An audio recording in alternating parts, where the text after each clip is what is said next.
All right, when we look at derivatives, again, we're finding rates of change. Here's the graph of y equals e to the x, e being the natural number again. The graph of that is right over here. It's an exponential graph like you would get with any exponential, where it starts very small gains and then it starts exploding up here towards the end.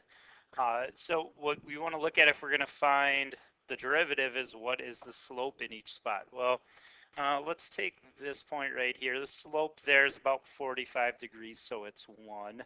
The slope, uh, let's go maybe like right here, might be like half or somewhere around there.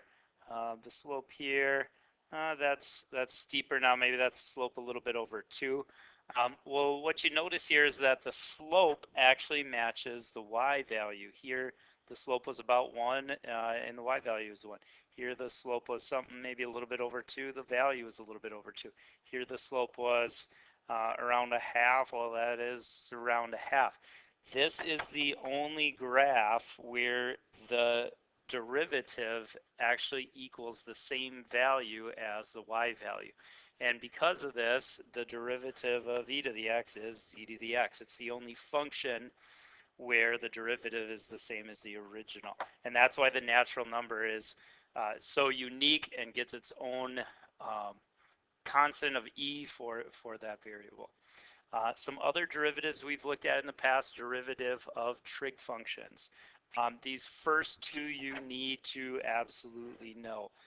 Derivative of sine is cosine, because if you find the rate of change of the sine graph, you end up getting the cosine graph, and derivative of cosine is negative sine for the same reason.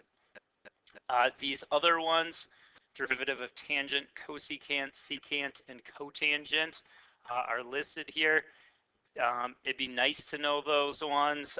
There are other ways to find those. In fact, on a later video, we'll find this cotangent one and kind of show you how to do that. You need to use some of the derivative rules coming up in order to find those.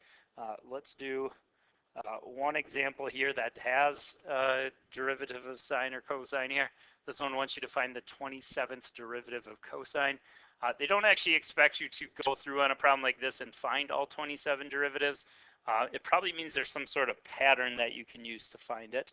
So if we're saying our first derivative here, or I'm sorry, our function is cosine, that means our first derivative is negative sine.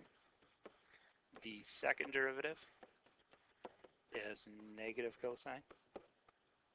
The third derivative is going to be positive sine, because derivative of cosine is negative sine, but we already have a negative out there, so those two negatives makes it positive. And fourth derivative here would be cosine. Well, now that you see this, you can see we're back to kind of where we started with our original function. So this is just going to repeat now. So the fourth derivative that we just found should also be the same as the 8th derivative, the 12th derivative, the 16th derivative. Every 4 here, it should be the same, which means the 24th derivative should be the same as the 4th derivative. What that also means is that this would be the same as the 25th derivative, 26th derivative, and 27th derivative. So now that we know that, we can very easily say, all right, they want us to find the 27th derivative. 27th derivative of this function is going to end up being sine of x.